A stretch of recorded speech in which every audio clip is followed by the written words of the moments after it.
What if the secret to eternal life and infinite wealth had always been within your reach, hidden in plain sight? For centuries, whispered legends have spoken of a miraculous substance, capable of turning worthless metals into gold and granting immortality. This was the fabled Philosopher's Stone, a prize so coveted that men devoted lifetimes chasing its elusive promise. A mysterious manuscript, the Book of Aquarius, claims to hold the precise formula, and it insists the ingredients are already in your home. But this book is not alone. It draws from ancient texts even more arcane, most notably a cryptic artifact known as the Emerald Tablet. Etched in a shimmering green stone, the tablet is said to contain not only the recipe for the stone, but the very key to unlocking the universe itself. Its origins, shrouded in myth.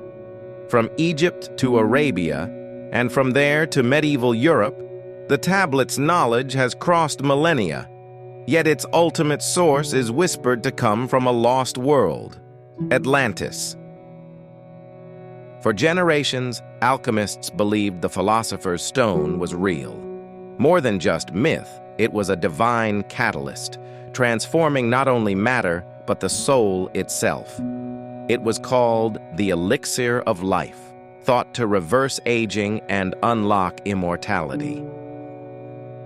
They mixed, distilled, and transmuted substances in endless permutations, seeking that single, perfect reaction.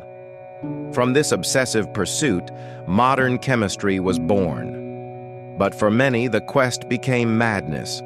Some of the greatest minds in history dedicated their lives to this enigma, never revealing how deeply the mystery had consumed them.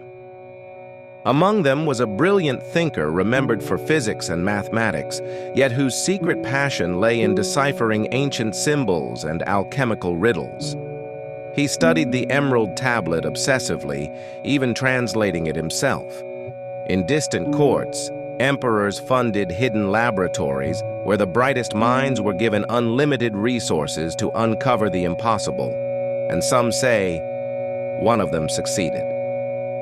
Somewhere in the mists of time, legend speaks of an alchemist who claimed to have unlocked the stone's secret. He vanished from historical record, but rumors endure that he lives on, unchanged, untouched by time. Could he have truly found the source of eternal life? Or was he merely a symbol, passed down through stories, hiding a truth too dangerous to be revealed? Long before the world knew science as we do now, ancient minds searched for more than material wealth. They sought transformation of the spirit, a union with the eternal. As centuries passed, the mythos evolved. From sacred springs to cryogenic vaults, from elixirs to digital consciousness, humanity has never stopped reaching beyond the veil. Yet all these dreams share a single root, one glowing artifact whispered to originate not in Egypt, not even on Earth as we know it, but in a civilization that drowned long before history began. That place had a name, one that stirs something deep and ancient in us still: Atlantis. It is said that before the first pharaoh raised a temple, before the pyramids touched the sky, a being arrived from beyond the sands, one who bore the wisdom of the stars. He was not born of Egypt, yet he became its sacred voice.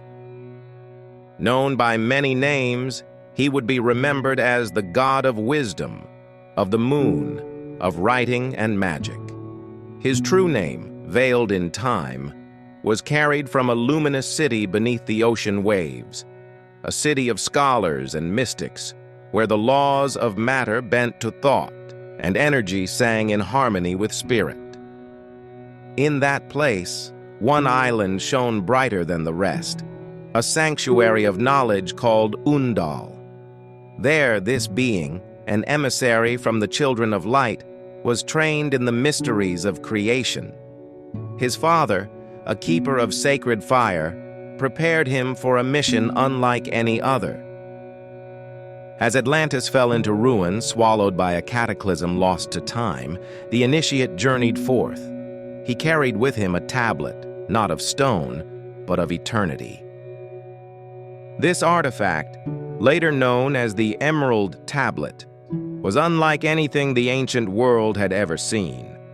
Forged from a green crystal that shimmered with inner light, or perhaps a forgotten metal lost to modern science, it contained a condensed truth, the architecture of the cosmos engraved in riddles.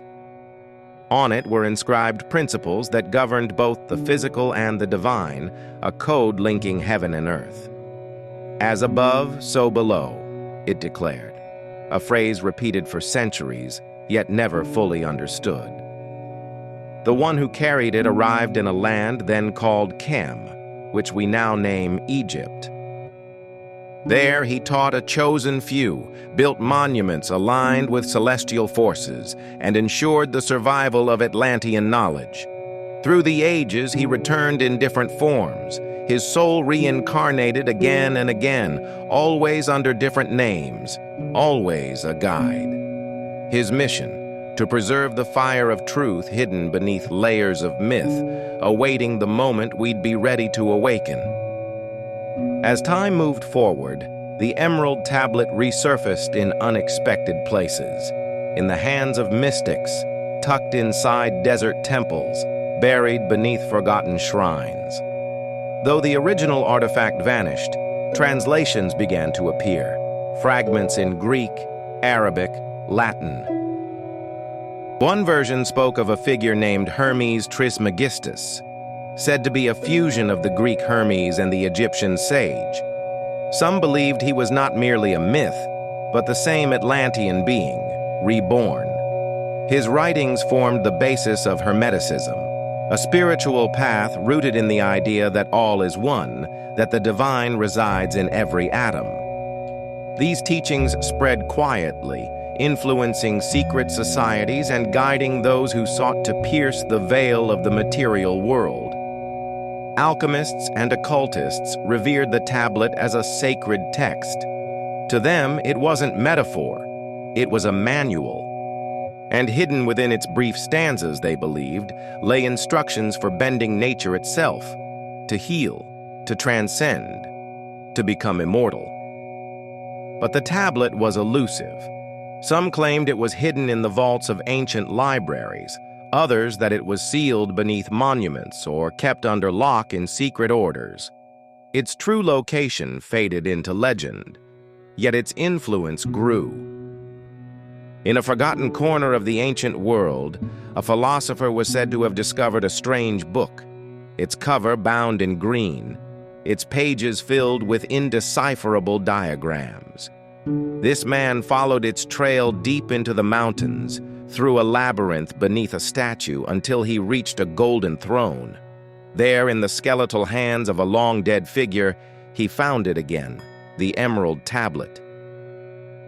But once more, it vanished. Some say it was hidden by emperors, others that it burned in a fire meant to erase forbidden truths. Rumors placed it everywhere, in the Vatican, in Templar ruins, in the ashes of Alexandria. But the tablet has always been more than an object. It is a message, meant only for those who dare to look beyond the veil of illusion. Then, in the early 20th century, a man emerged claiming to have translated the true words of the tablet, not from a library or museum, but from a secret brotherhood hidden in the sands of Egypt. They showed him not one, but 10 tablets, said to be carved by the ancient sage himself. These texts became known as the Emerald Tablets of Thoth the Atlantean. Their contents were cryptic, filled with symbols, incantations, and references to lost technologies. They spoke of the one thing, a force said to bind all life, more fundamental than light, deeper than matter. Some saw in these writings echoes of the force in modern myth, or prana, chi, and the vital breath described across traditions. But beneath the poetry, there were patterns, descriptions of devices that generated energy, of healing stones, of a fire that could transmute the very essence of being. Whether real or allegory, these accounts sparked something ancient in those who read them, an ache to remember what was once known. And then, as if summoned from the depths of time, a new text appeared, anonymous, precise, and boldly free of metaphor. It was called the Book of Aquarius. Unlike the cryptic writings of old, this manuscript offered a direct path to the philosopher's stone, stripped of symbolism, written like a guidebook. No allegories, no codes, just steps. The claim was astonishing, that immortality could be achieved through a single ingredient, one that every human unknowingly produces. The text named it without hesitation: urine. Ancient alchemists had used it before, believing it carried life's essence. Now the book proposed a refined process of distillation, purification, and transformation. What once took lifetimes of trial and error was now laid bare across 165 pages. And while the idea repelled many, others were intrigued. Forums formed. Discussions lit up the hidden corners of the web. Some laughed. Others began collecting, boiling, waiting.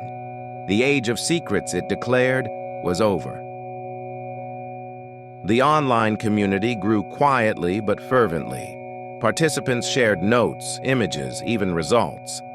Some claimed to see strange formations appear, substances that changed color, texture, even emitted faint light. The process was long, often taking years, and required obsessive attention to detail. Every phase had to be exact: controlled temperatures, purified vessels, uninterrupted cycles of evaporation and fusion.